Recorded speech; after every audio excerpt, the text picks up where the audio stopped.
يوم الدين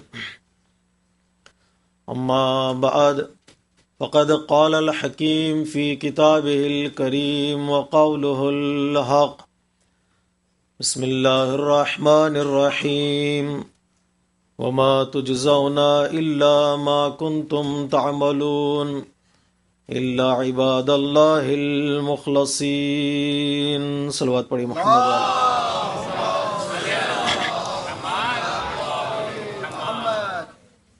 عزیزان محترم، جس موضوع کے تحت ہماری مجالس عزا کا سفر جاری ہے وہ موضوع ہے صفات اہل بہشت۔ گزشتہ مجالس عزا میں ہم نے اس موضوع کے ذیل میں ان صفات کا تذکرہ کیا جن صفات کے ذریعے سے صاحبان ایمان جنت اور بہشت کے مستحق ہو سکتے ہیں۔ اس کانسیپٹ اور اس مفروضے کو مد نظر رکھتے ہوئے کہ جنت قسمت پر نہیں بلکہ قیمت پر دی جائے گی، اور جنت بہانے پر نہیں ملے گی بلکہ اس کی بہا اور قیمت ادا کرنی ہوگی۔ قرآن مجید میں پروردگار عالم نے کئی صفات کا تذکرہ کیا ہے کہ ہم نے صفت تقوی، صفت صبر اور صفت اخلاص کی طرف اشارہ کیا کہ جو پرہیزگار ہوں گے اور جو لوگ اپنی زندگی میں صبر جیسی صفت کو اختیار کرتے ہیں اور اپنے اعمال کو پاک کرتے ہیں، وہ حضرات جنت کے مستحق ہوں گے۔ تو گفتگو ہماری اخلاص سے شروع ہوئی تھی، تو ہم نے کچھ آیتیں ابھی باقی رہ گئیں، تو چاہتے ہیں کہ اسی موضوع کو ہم تھوڑا آج کی مجلس میں آگے بڑھائیں تاکہ جو یہ عظیم صفت ہے اس صفت کے اثرات اور اس کے فائدے کو ہم اپنی زندگی میں درک کر سکیں۔ عزیزو،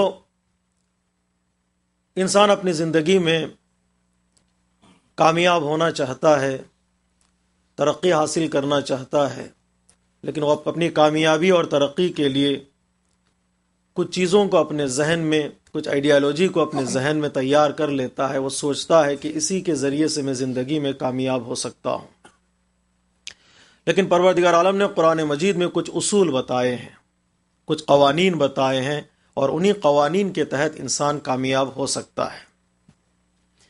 کبھی کبھار انسان سوچتا یہ ہے کہ مادی دنیا میں، مادی زندگی میں اگر اس کے پاس ساز و سامان کی کثرت ہو، اگر اس کے پاس اسباب کی کثرت ہو، اگر اس کے پاس اسباب پائے جاتے ہوں، تو انسان عام طور پہ سوچنے لگتا ہے کہ وسائل اگر بڑھ جائیں تو انسان کامیابی کے قریب پہنچ سکتا ہے، اسباب اگر بڑھ جائیں تو انسان کامیاب کہلائے گا۔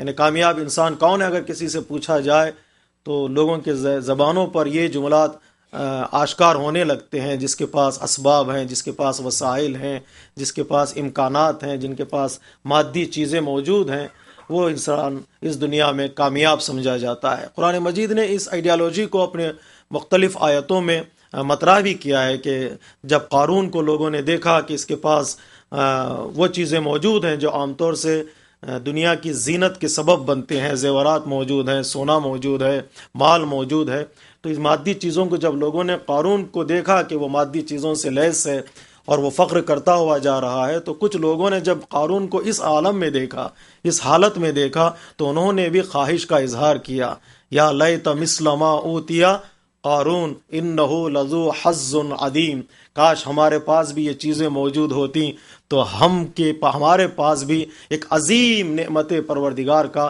حصہ ہوتا، کاش یہ چیزیں ہمارے پاس بھی ہوتی۔ تو جب انسان ایک آئیڈیالوجی بنا لیتا ہے تو وہ پریشانیوں میں گھر جاتا ہے۔ جب وہ دیکھتا ہے کہ لوگوں کے پاس کچھ چیزیں موجود ہیں، ہمارے پاس نہیں ہیں، ان کے پاس امکانات موجود ہیں، میرے پاس امکانات موجود نہیں ہیں، اس کے پاس فیسلٹیز موجود ہیں، میرے پاس فیسلٹیز موجود نہیں ہیں، جب انسان کا ذہن اس طرح بن جاتا ہے تو اپنی روزمرہ زندگی میں وہ پریشانیوں کا شکار ہو جاتا ہے۔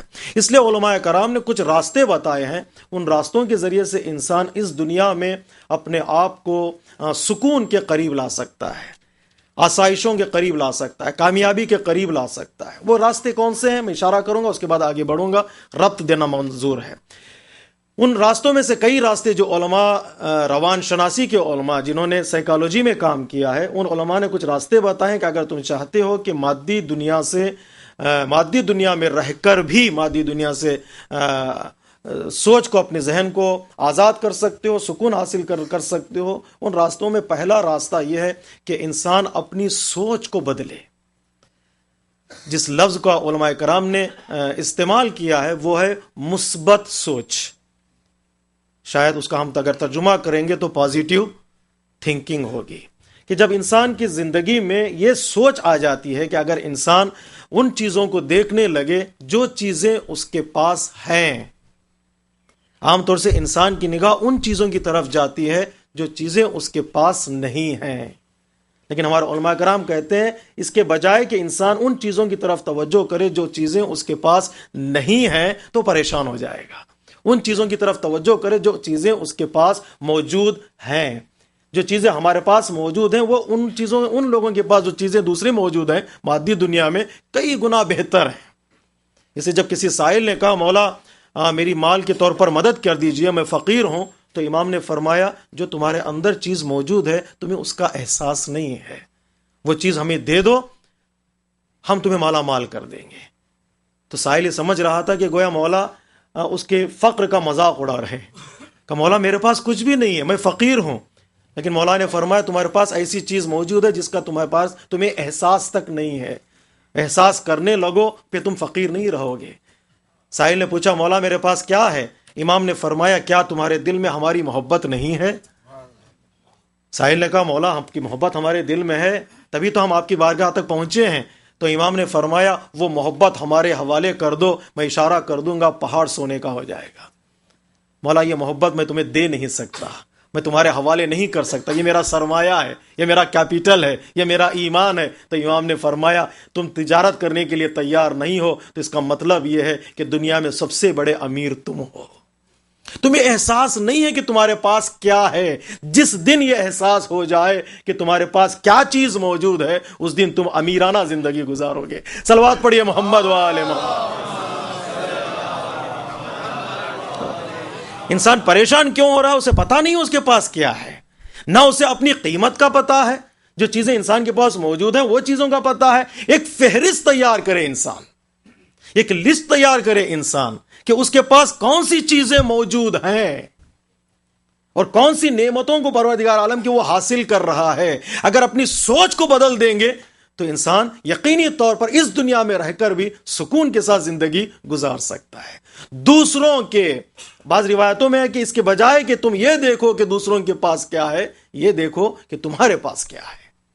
بہت کچھ ہمارے پاس موجود ہے، بہت چیزیں ہمارے پاس موجود ہیں، ان چیزوں کو اگر کی طرف انسان توجہ کرے تو انسان کی زندگی خوبصورت گزر سکتی ہے۔ پہلا راستہ یہ کہ انسان مثبت سوچے، انسان کی سوچ مثبت ہو، انسان کی سوچ پازیٹیو ہو تو انسان کی زندگی سکون کے ساتھ گزر سکتی ہے۔ دوسری چیز جس کی طرف علماء کرام نے اشارہ کیا ہے وہ یہ کہ انسان حال میں زندگی گزارے، آج کی زندگی گزارے۔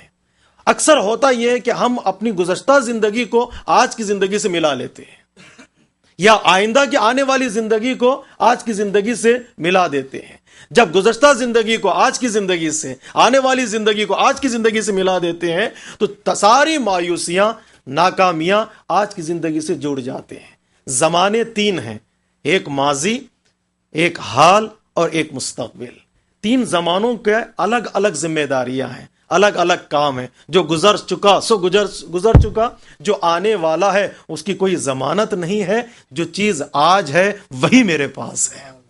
اس لیے روایتوں میں کہ ماضی سے عبرت حاصل کرو، ماضی سے عبرت حاصل کرو، آئندہ کی امید میں رہو، لیکن حال کے لیے تدبیر کرو۔ اگر ماضی کا غم میں حال کے کندھوں پر رکھ دوں یا آنے والے امیدوں کو حال کے کندھوں پر رکھ دوں تو انسان پریشان ہو جائے گا۔ ماضی میں شکست ہوئی، ناکامی، جیسے علماء کرام نے خود کمتر بینی، کبھی ہوتا یہ ہے کہ میرا باپ فقیر تھا تو میں یہ سوچنے لگتا ہوں کہ میرا باپ، میں ایک فقیر کا بیٹا ہوں تو میں کبھی ترقی کر ہی نہیں سکتا۔ میرا باپ ماضی کا ہے، اور میں حال کا ہوں. اگر میں یہ سوچ اپنے ذہن سے نکال دوں کہ ماضی کو میں اپنے حال سے نہ جوڑوں تو میری زندگی کامیاب ہو جائے گی. میں کوشش کروں گا میں ہوں اور میرا زمانہ، آج کا زمانہ، آج میں اگر میں زندگی گزارنے کی کوشش کروں تو یہ ساری کامیابیوں کے دروازے میرے لیے کھل جائیں گے. اس لیے کہا ماضی سے عبرت حاصل کرو. ٹھوکر لگی، ناکام ہو گئے، فیل ہو گئے، تجارت میں ناکام ہو گئے، گھبراؤ نہیں، وہ ماضی ہو گیا، اب تم آج کی زندگی گزارو. جب اس طرح انسان سوچنے لگے گا تو کئی چیزیں اس کے لیے واضح ہو جاتی ہیں. ایک، مثبت سوچے اور دوسرے، حال میں زندگی گزارے. میرے عزیزو، تیسرا مرحلہ جو علماء کرام نے فرمایا، اپنی زندگی کا ہدف معین کرو. یہ 2 ہدف بنائیں. ایک ہدف ہے دراز مدت، کہ کہاں تک مجھے پہنچنا ہے 5 سال کے بعد، کہاں تک مجھے پہنچنا ہے 10 سال کے بعد. منصوبہ اگر فردی زندگی میں اور اجتماعی زندگی میں جب منصوبہ نہیں بنا پاتے ہم لوگ تو ناکام ہو جاتے ہیں، پریشانیاں شروع ہو جاتے ہیں. انقلاب کربلا کا عظیم سبق منصوبہ بندی ہے، پروگرام بنانا ہے. لشکر 72 کا تھا لیکن امام نے 3 حصوں میں بانٹا. یمین کا لشکر، شمال کا لشکر، قلب لشکر. مولا ہے 72 تو یہ بانٹ کیوں رہے ہیں؟ کہ جنگ کا اصول یہ ہے کہ اس کو بانٹا جائے. آخری زندگی کی آخری رات ہے شب عاشور، امام نے کہا اسے تقسیم کرو. ایک حصہ عبادت کے لیے، ایک حصہ اسلحے کی تیاری کے لیے، ایک حصہ رشتہ داروں سے ملاقات کے لیے. مولا یہ زندگی کی آخری رات ہے. امام نے فرمایا آخری لمحات تک جو اپنی زندگی کا منصوبہ بناتا ہے وہی کامیاب ہوتا ہے. آخری لمحات تک اپنی زندگی کا منصوبہ بنایا. امام نے کہا شب عاشور کو 3 حصوں، آپ روایت اٹھا کر دیکھیے 3 حصوں میں. بعض لوگ کہتے ہیں کربلا ایک حادثہ ہے. نہیں، حادثہ نہیں ہے. کربلا ایک حادثہ نہیں، ایک ایکسیڈنٹ نہیں ہے کہ یہ ہو گیا سو ہو گیا. نہیں، کربلا ایک منصوبہ بند امامت کا عمل ہے. غور کیجئے گا، ہر امام کا ہر کام لاجیکل ہوتا ہے. امام کا عمل ہے منصوبہ بند عمل ہے امام کا. واقعہ کربلا اس لیے کہا جاتا ہے کہ اگر انقلاب کربلا کو معجزہ اہل بیت، بس علماء نے جو تعبیر کی وہ یہ کہ انقلاب کربلا یعنی اہل بیت کا ایک زندہ معجزہ ہے. اس لیے کہ اتنی تیاری کی گئی تھی اس کربلا کے لیے کہ دشمن ہر رخ سے ناکام ہوا ہے، ہر رخ سے ناکام ہوا. کیسے ناکام ہو گیا؟ اس لیے کہ انقلاب کربلا کو امام نے ایک پروگرام کے تحت بنایا تھا. ایک دراز مدت پروگرام ہو. شہادت کے بعد کیا ہونے والا ہے؟ کیوں حضرت سکینہ ساتھ جا رہی ہے؟ کیوں زینب کبریٰ ساتھ جا رہی ہیں امام کے؟ کیوں ام کلثوم ساتھ جا رہی ہیں؟ امام نے مکمل تیاری کی تھی. بچوں کو روکا نہیں جا سکتا بیان کرنے سے. واقعات کربلا، مصائب کربلا بڑے بیان نہیں کر سکتے، لیکن بچوں کو تو کوئی روک نہیں سکتا. بچے بیان کر سکتے ہیں. 4 سالہ بچی بازار کوفہ میں مصائب بیان کر رہی ہے، ہم پیاسے ہیں. اور بڑے تو بیان نہیں کر سکتے کہ ہمیں پانی چاہیے، لیکن بچی نے بیان کر کے بتا دیا کہ واقعہ جو کربلا کا ہوا ہے وہ پیاس کے عالم میں ہوا ہے. تو یہاں پر امام کا منصوبہ بند عمل ظاہر ہو جاتا کہ امام نے کیوں تیاری کی ہے، کیسے تیاری کی ہے. تو میرے عزیزو، اگر دنیا میں کامیاب ہونا چاہتے ہیں، اپنی زندگی میں کامیاب ہونا چاہتے ہیں، ایون دین کے دائرے میں ترقی کرنا چاہتے ہیں، تو اپنی زندگی کا ہدف معین کریں، ایک مقصد معین کریں، کہاں تک ہم جانا چاہتے ہیں. تو سارے پریشانیاں انسان کی دور ہو جاتی ہیں. تو ایک جو ذہن میں انسان کے کہ مادی اسباب بڑھ جائیں گے تو سکون مل جائے گا. یزید کے لشکر کے پاس سب کچھ تھا، ظاہری دنیاوی اعتبار سے دیکھا جائے سب کچھ موجود تھا، حتیٰ نمازیں بھی تھیں، لیکن نماز بھی دنیا کے سائے میں تھی. یعنی پہلے دنیا اس کے بعد نماز. جو نماز دنیا کے سائے میں آ جاتی ہے وہ نماز معنویت کھو جاتی ہے. پہلے دنیا پھر نماز نہیں، پہلے نماز پھر دنیا ہے. سب کچھ موجود تھا یزید اور یزید کے لشکر والوں کے پاس، لیکن بے چینی تھی، پریشانی تھی. لیکن امام کے لشکر کے پاس کچھ بھی نہیں تھا دنیاوی اعتبار سے. جسے پانی کہتے ہیں ہم لوگ، پانی بھی موجود نہیں تھا، لیکن یہاں پر عبادتوں میں اطمینان تھا. یہاں سجدے ہو رہے تھے، چہروں پر نور تھا، گھبراہٹ نہیں تھی. تو کیوں گھبراہٹ نہیں تھی؟ کہ صرف وہ کربلا والوں کے لیے، ہمارے لیے بھی ہے، ہمارے لیے بھی ہے. اس لیے کہ ہم جسے کامیابی سمجھتے ہیں کربلا والوں نے بتا دیا اس میں کامیابی نہیں ہے. اگر کامیاب ہونا چاہتے ہو تو اپنے دل کو اس سے ملا دو جو خالق سکون ہے. صلوات پڑھیے محمد و آل محمد. تو بعض لوگ سوچتے ہیں کہ نہیں، قارون کے پاس جو ہے میرے پاس بھی آ جائے تو میں کامیاب ہو جاؤں گا. ایسا نہیں ہے. یا لیت مثل ما اوتی قارون انہ لذو حظ عظیم. ایک فکر یہ ہے. دوسری فکر، بعض لوگ سوچتے ہیں کہ نہیں، مال بڑھ جائے، اولاد بڑھ جائے، جسے قرآن مجید نے کہا کہ انا اکثر منک مالا واعز نفرا. فرعون نے حضرت موسیٰ سے کہا تم مجھ سے لڑنے کے لیے آئے ہو، کیا ہے تمہارے پاس؟ ایک عصا ہاتھ میں لے کے پہنچے تھے حضرت موسیٰ، ایک ہاتھ میں صرف عصا تھا. فرعون نے مذاق اڑایا، کیا ہے موسیٰ تمہارے پاس؟ ایک عصا لے کے میرے دربار تک آ گئے، تبلیغ کرنے کے لیے آ گئے، کیا ہے تمہارے پاس؟ انا اکثر منک مالا واعز نفرا. قبیلے کے اعتبار سے میرا سب سے بڑا قبیلہ، مال کے اعتبار سے سب سے زیادہ مال میرے پاس ہے، تمہارے پاس کیا ہے؟ کیا جواب دے سکتے تھے آپ اگر ہوتے وہاں پر؟ اگر دنیاوی اعتبار سے دیکھا جائے تو موسیٰ کے پاس کچھ بھی نہیں تھا. حضرت موسیٰ نے کہا میرے پاس دو چیزیں موجود ہیں، ایک عصا، دوسرے ہاتھ جس سے نور چمکتا ہے، ید بیضا. ایک ید بیضا اور دوسرے عصا. میں عصا زمین پر ماروں گا تو معجزے میں بدلے گا. انبیاء کے پاس معجزات ہے تو ہمارے پاس کیا ہے؟ آیت اللہ ناصر مکارم شیرازی کہتے ہیں ہر زمانے میں یہ قوت موجود ہے. انبیاء کی قوت کا نام تھا معجزہ، امت کی قوت کا نام ہے علم. جہاں تک میری آواز جا رہی، میرے نوجوانوں، میرے بزرگوں، میرے دوستوں، انبیاء کے طاقت کا نام تھا معجزہ، امت کی طاقت کا نام ہے علم. آج اگر دوسرے اقوام پر ہم غلبہ حاصل کرنا چاہتے ہیں، واحد راستہ علم ہے. علم کے بغیر ممکن ہی نہیں ہے کہ ایک انسان دوسرے انسان پر غلبہ حاصل کرے. لیکن ضرورت اس بات کی ہے کہ علم یعنی رک جانے کا نام نہیں، علم یعنی آگے بڑھتے رہنے کا نام ہے. انبیاء نے معجزے کے ذریعے سے کامیابی حاصل کی. اگر آج ہم چاہتے ہیں کہ حاصل کریں تو صرف اور صرف علم ہے. نہ مال کی طاقت، نہ خاندان اور قبیلے کی طاقت، کوئی چیز انسان کے کام آنے والی نہیں.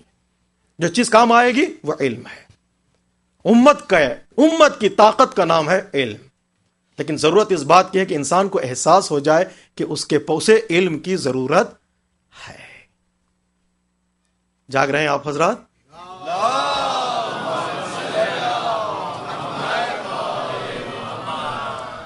میں بھی انتظار کر رہا تھا کچھ لوگ آ جائیں، سب صلوات پڑھ کے مجھ سے قریب ہو جائیں تاکہ بات آگے بڑھے.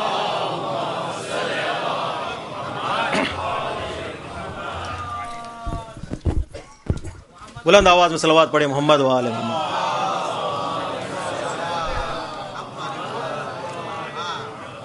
ضرورت ہے کہ انسان علم کی طرف توجہ کرے. علم کے سائے میں انسان طاقتور بنے گا. اس لیے کسی شاعر نے کہا نوجوانوں قوم کی قسمت بدل سکتے ہو تم، نوجوانوں قوم کی قسمت بدل سکتے ہو تم، آندھیوں کی گود میں بے خوف پل سکتے ہو تم، جہل کے سانپوں کو تلووں سے مسل سکتے ہو تم، علم ہے وہ معجزہ پانی پر چل سکتے ہو تم، علم ہے وہ معجزہ پانی پر چل سکتے ہو تم، علم کے آگے کسی کا زور چل سکتا نہیں، علم ابراہیم ہے آتش میں جل سکتا نہیں. صلوات پڑھیے محمد و آل محمد.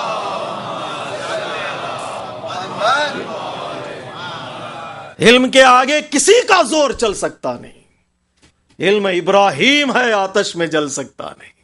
واحد راستہ علم ہے. لیکن جسے پتا ہی نہ ہو یہ دنیا کیا ہے، یہ علم کیا ہے، وہ علم کی لذت کو محسوس نہیں کرے گا. ہمارے اہل بیت کی پہلی پہچان علم، انسان کا پہلا امتحان علم. اسے فلاسفر کہتے ہیں جو نہیں جانتا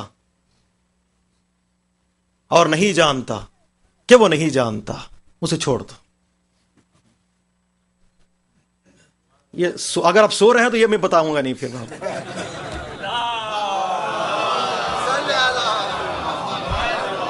چونکہ آپ لوگ فلسفیانہ گفتگو، عرفانی گفتگو پسند کرتے ہیں تو اس لحاظ سے میں یہ جملہ آپ سے کہہ رہا ہوں. جو نہیں جانتا اور نہیں جانتا کہ وہ نہیں جانتا، اسے چھوڑ دو، وہ کبھی جاننے والا نہیں. لیکن جو نہیں جانتا اور جانتا ہے کہ نہیں جانتا، وہ ایک اسٹوڈنٹ کی طرح ہے، اسے مدرسے کا راستہ دکھاؤ. جی چھوٹے چھوٹے بچے کہتے ہیں نا، کوئی سوال آپ کریں فوراً کہتے ہیں میں نہیں جانتا. وہ بچے کتنے پیارے ہوتے ہیں ان بڑوں سے جو نہ جاننے کے باوجود بھی بولنے لگتے. بچے بڑے معصوم ہوتے ہیں، نہیں فوراً کوئی سوال کریں گے سر ہلا دیتے ہیں، پتہ نہیں ہے. کاش بڑے بھی یہی طریقہ اپنا لیں، سارا معاشرہ صحیح ہو جائے گا. نہج البلاغہ مولا کائنات فرماتے ہیں اختلافات سے بچنا ہو تو عالم کو بولنے دو اور جاہل کو چپ رہنے دو. اگر عالم چپ ہو جائے تو جاہل بولنے لگے گا، اگر جاہل بولنے لگے تو عالم چپ ہو جائے گا. اگر اختلافات سے بچانا ہے تو جاہل کو بولنے نہ دو. میں اپنے لہجے میں کہہ دوں، عالم کو سونے نہ دو، جاہل کو بولنے نہ دو. جگاؤ. جب تک سوال نہیں ہوگا کوئی جواب نہیں دے گا. جو نہیں جانتا اور نہیں جانتا کہ وہ نہیں جانتا، وہ کبھی جاننے والا نہیں ہے، اسے چھوڑ دو. جو نہیں جانتا اور جانتا ہے کہ نہیں جانتا، وہ ایک اسٹوڈنٹ کی طرح ہے، اسے اسکول اور مدرسے کا راستہ دکھاؤ. اور جو جانتا ہے اور نہیں جانتا کہ وہ جانتا ہے، وہ سویا ہوا ہے، اسے جگاؤ. جو جانتا ہے اور نہیں جانتا کہ وہ جانتا ہے، وہ سویا ہوا ہے، اسے جگاؤ. اور جو جانتا ہے اور جانتا ہے کہ وہ جانتا ہے، وہ تمہارا لیڈر ہے، اسے فالو کرو. دیکھو تاریخ نے کس نے ممبر سے کہا میں جانتا ہوں اور جانتا ہوں کہ جانتا ہوں، وہ تمہارا رہبر ہے. دنیا میں سوائے مولا کائنات کے کسی نے ممبر سے نہیں کہا سلونی سلونی قبل ان تفتدونی. صلوات پڑھیے محمد و آل محمد.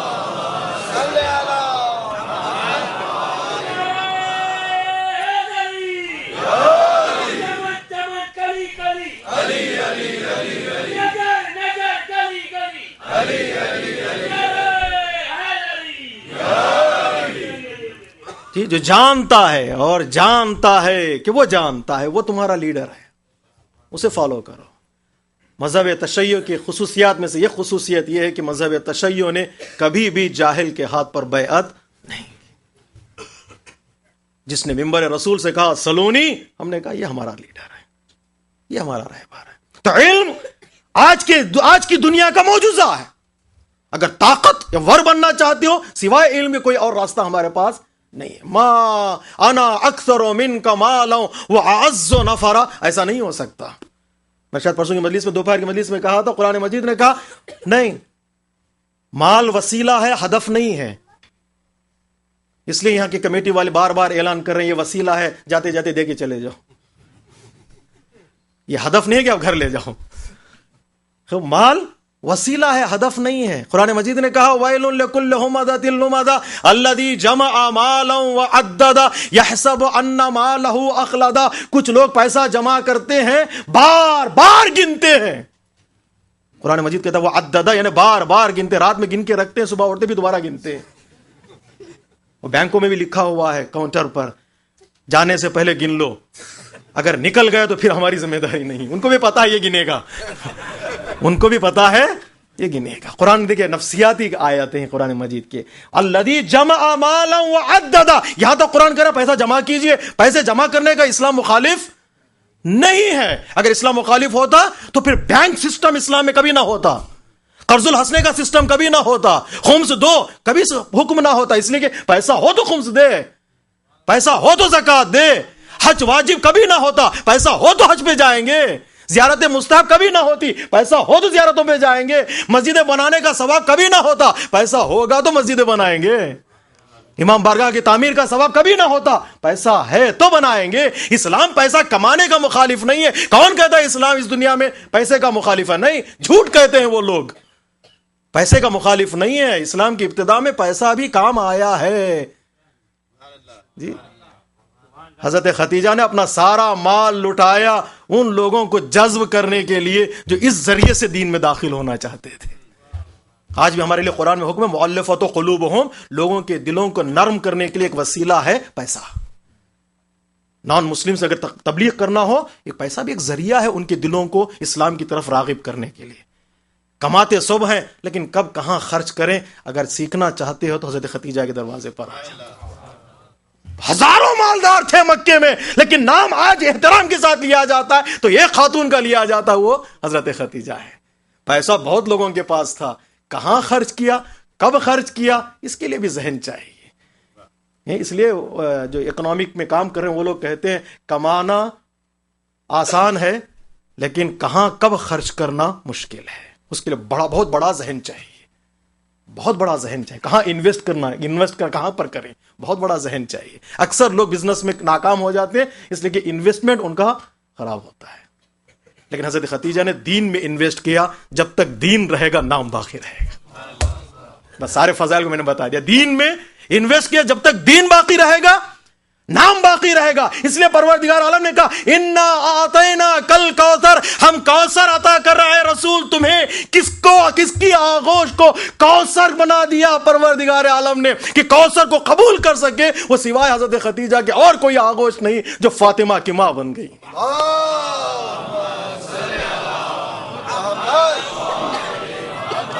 اس لیے آیت اللہ جواد عملیفہ کہتے ہیں کہ حضرت خدیجہ کا ایک لقب ہے صدف کوثر۔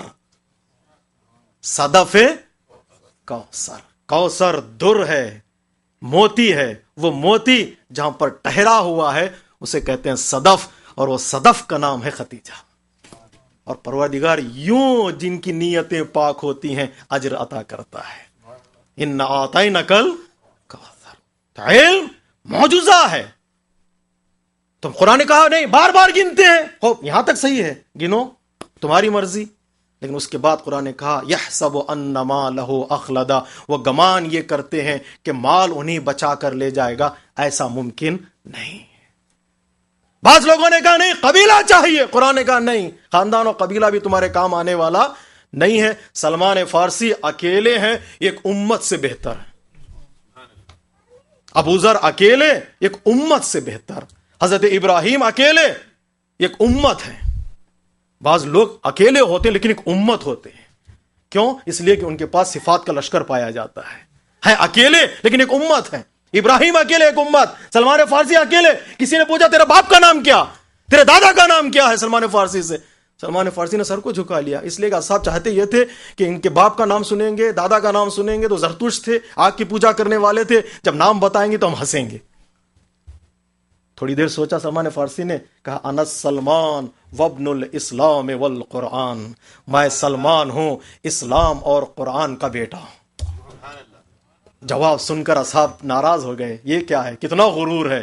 شکایت لے گئے پیغمبر اسلام کی بارگاہ میں، یا رسول اللہ سلمان فارسی کی زبان چلنے لگی ہے۔ پیغمبر اسلام نے کہا دین کے دائرے میں زبان کو چلنا ہی چاہیے، کبھی کبھی کچھ زبانوں کو کاٹنے کے لیے کچھ زبانوں کو چلنا پڑتا ہے، چلانا پڑتا ہے۔ چلنے لگے، پیغمبر اسلام نے کہا صحیح کہا ہے، کیوں؟ ہر انسان اپنے ایمان کا فرزند ہوتا ہے، ہر انسان اپنے مذہب کا فرزند ہوتا ہے۔ کفر سے جب اسلام کے دائرے میں سلمان داخل ہو گئے، وہ اپنے عقیدے کے فرزند ہو گئے، وہ ہیں ایمان کے فرزند، وہ ہے اسلام کے فرزند۔ یہ نہ پوچھو باپ کا کیا نام تھا، یہ پوچھو کیا عقیدہ ہے، کیا عقیدہ کیا ہے۔ الہاکم التکاثر حتی زرتم المقابر، دو قبیلے والوں نے افراد کو گننا شروع کیا، دونوں برابر آ گئے، ایکول، اور دنیا ایکول کا لفظ ایکسپٹ نہیں کرتی، وہ ہمیشہ لکیر کے مقابل میں ایک لکیر کھینچتی ہے، میں بھی آپ کے برابر۔ ایکول کو کوئی قبول نہیں کرتا ہے، تھوڑی سی لکیر لمبی کھینچ دیتا ہے، میں آپ سے بڑا۔ دونوں برابر آ گئے، کیا ہوا؟ شیطان داخل ہو گیا، کیا دونوں برابر ہے؟ کیا کرو؟ قبرستان چلو، دیکھیں کس کے مردے کم ہیں، کس کے مردے زیادہ ہیں۔ قرآن کہتا ہے الہاکم التکاثر حتی زرتم المقابر، یہاں تک تم پہنچ گئے کہ تم نے مردوں کو گننا شروع کر دیا، کس کے مردے کم، کس کے مردے زیادہ۔ اس لیے کہ یہ قبیلہ تمہارے کام آنے والا کلا لو تعلمون علم الیقین، اگر علم حاصل ہو جائے تو بہت جلد جان لوگے کہ یہ چیزیں تمہیں فائدہ پہنچانے والے نہیں ہیں۔ تو پھر کون سی چیز فائدہ پہنچانے والی ہے؟ کہ اگر یہ نہیں ہے، پوری توجہ چاہتا ہوں میرے عزیزوں، میں منزل تک آ رہا ہوں، گھبرائیے نہیں۔ اگر یہ چیز نہیں ہے کہ نہ مال کام آئے گا، نہ قوم کام آئے گی، نہ قبیلہ کام آئے گا، پھر کون سی چیزیں کام آئے گی؟ کب انسان کامیاب ہوگا؟ کس کے ذریعے سے کامیاب ہوگا؟ قد افلح من تزکا، وہ انسان کامیاب ہوگا جو اپنے نفس کو پاک کر لیتا ہے، اپنے نفس کو پاک کر لیتا ہے۔ کیسے میں نفس کو پاک کروں؟ یہ آج کی مجلس کا موضوع ہے۔ اب یہاں سے ہماری تقریر شروع ہو رہی ہے جی، کیسے اپنے نفس کو پاک کریں؟ دو چیزیں ہیں، دو بری صفتوں سے نفس کو پاک کرو، دو چیزیں نفس سے نکالو اور دو چیزیں نفس میں شامل کرو۔ پوری توجہ چاہتا ہوں میرے عزیزو، بڑے سوچ اور فکر کے بعد، غور و فکر کے بعد میں نے اس کو صفات کو جوڑ دیا ہے۔ دو صفتوں سے نفس کو دور رکھو اور دو صفتیں نفس کو عطا کرو۔ پہلی صفت جس سے نفس کو دور کرنا ہے وہ ہے صفت، بری صفت، وہ ہے حرص، وہ ہے لالچ، زیادہ کی خواہش۔ اکثر جھگڑے زیادہ کی خواہش میں۔ ممالک کو اپنے چیزوں پر قناعت جب نہیں ہوتی وہ اور چاہنے لگتے ہیں تو دوسروں پر حملہ کرتے ہیں۔ جیسے اسرائیل نے غزہ پر حملہ کیا، کیا اس کے پاس نہیں امکانات ہیں؟ پھر کیوں حملے ہو رہے ہیں؟ زیادہ کی خواہش، جبرن کسی چیز کو حاصل کرنے کی کوشش، چاہے بچے شہید ہو جائے تو ہو جائے، کسی اور کا گھر برباد ہونا جائے تو ہو جائے۔ یہ جو لالچ ہے انسان کے اندر، انسان کو حملہ کرنے پر اکساتی ہے۔ اس لیے جوش مالی آبادی نے کہا، ہو خواہش محدود تو ایذا نہیں ہوتی۔ عرفانی گفتگو ہے، چند لمحے مجھے دیجیے گا۔ ہو خواہش محدود تو ایذا نہیں ہوتی، ارماں ہو جو کم تو زر کی تمنا نہیں ہوتی، مومن پر مسلط کبھی دنیا نہیں ہوتی، قانے کو کسی چیز کی پرواہ نہیں ہوتی، قانے کو کسی چیز کی پرواہ نہیں ہوتی، سلطان بھی گر صاحب حاجت ہے، گدا ہے جس کی کوئی حاجت ہی نہیں ہے وہ خدا ہے۔ صلوات پڑھیے محمد وآل محمد۔ یہ مشکل شعر ہے، یہ شعر کی تفصیل میں 10-15 منٹ لگ جائیں گے۔ جس کی کوئی حاجت ہی نہیں ہے وہ خدا ہے، وہ کیا ڈرے گا؟ کس سے ڈرے گا؟ لوگ سلمان فارسی کا انتظار کر رہے ہیں، وہ مولا کے نمائندے بن کر داخل ہونے والا ہے مدائن میں۔ سلمان فارسی نے ایک بوریا، ایک بستر، ایک لوٹا ہاتھ میں لیے پہنچ گئے، لوگ شہر کے باہر ابھی انتظار کر رہے ہیں، سلمان فارسی آ رہے ہیں، سلمان فارسی آ رہے ہیں۔ تو سلمان فارسی مسجد میں کھڑے نماز پڑھا رہے تھے۔ سلمان فارسی، یہ کیا ہو گیا تھا؟ آپ تو مولا کائنات کے نمائندے ہیں، ہم آپ کا احترام کرنا چاہتے تھے، یہ کیا ہو گیا؟ سلمان فارسی نے کہا، اپنے بوجھ کو ہلکا رکھو، جہاں چاہے تم پہنچ جاؤ۔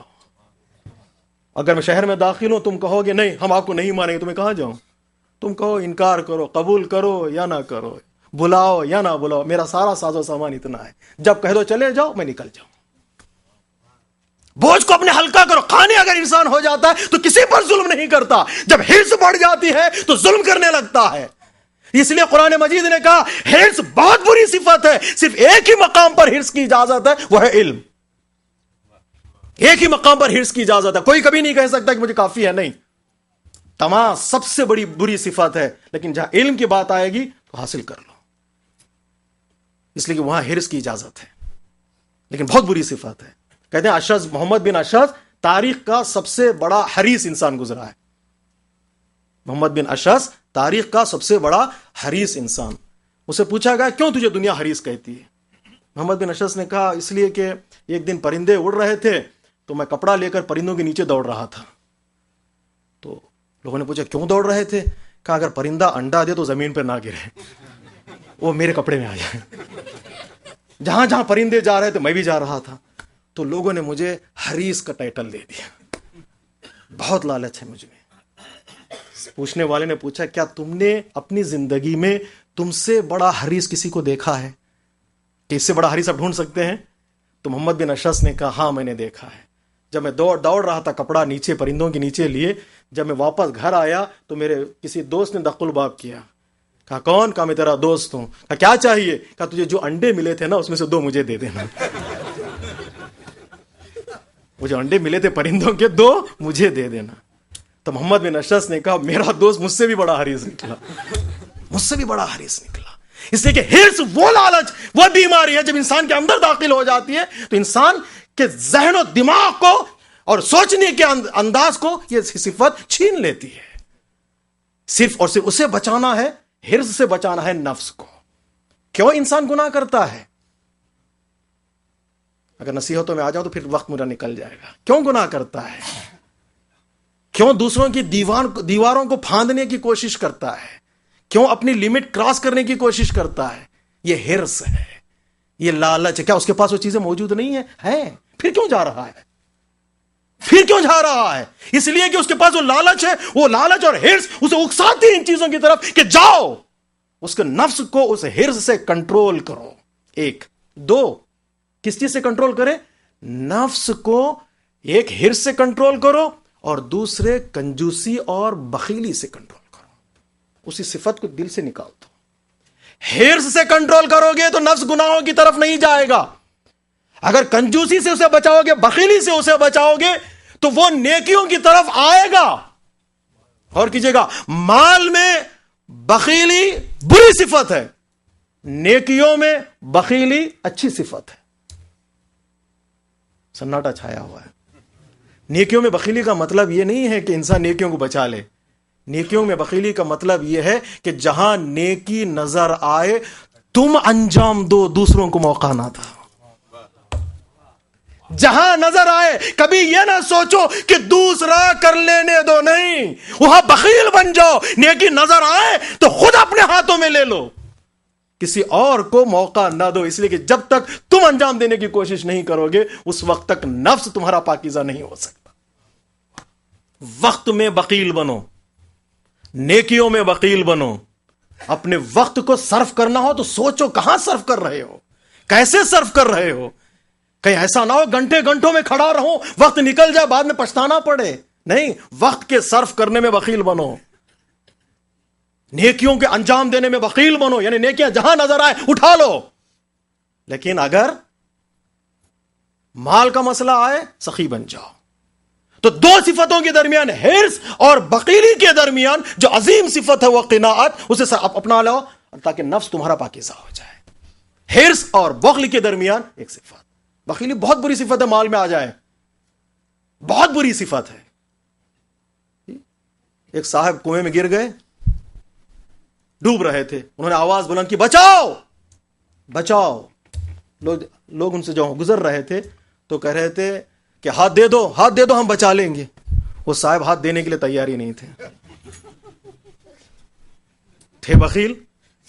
لوگ پوچھے تھے ہاتھ دے دو، ہاتھ دے دو، ہاتھ دینے کے لیے تیار ہی نہیں تھے. ڈوب رہے تھے، پکار رہے تھے بچا لو، لیکن ہاتھ دینے کے لیے تیار نہیں تھے. ایک درویش کھڑا ہوا تھا، اس نے سوچا کیا بات ہے کہ ہاتھ دے نہیں رہا ہے. وہ قریب گئے اور جانے کے بعد کہا ہاتھ لے لو، تو فوراً پکڑ لیا. پر درویش نے کہا بخیل اپنی جان بھی گنوانے کے لیے تیار ہو جاتا ہے، اپنا ہاتھ دینے کے لیے تیار نہیں ہوگا.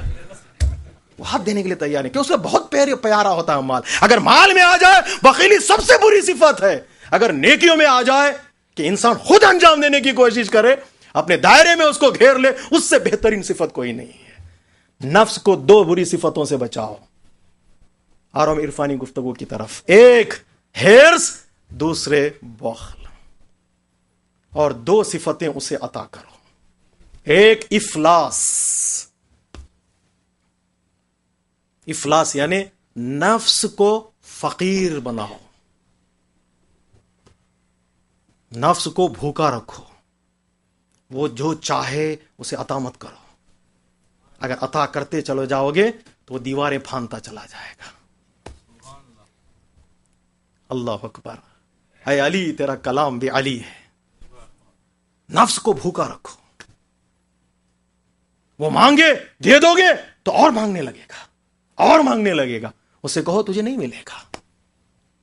مولا کائنات فرماتے ہیں جب کھانے کی ٹیبل پہ تم بیٹھتے ہو تو بچوں سے یہ کہتے ہو کہ لائٹ آن کر دو. کہا کیوں؟ یہ پتا چلے کہ ہم کیا کھا رہے ہیں. جب تمہارے جسم کا اتنا خیال ہے کہ کیا کھا رہے ہیں دیکھ کر کھائیں، تو اپنے نفس کا بھی اتنا ہی خیال ہونا چاہیے. جب بیٹھو کسی محفل میں، کسی مجلس میں، تو علم کا چراغ جلا دو تاکہ تمہیں پتا چلے کیا دے رہو نفس کو اور کیا نہیں دے رہے ہو. جودو انفاسکم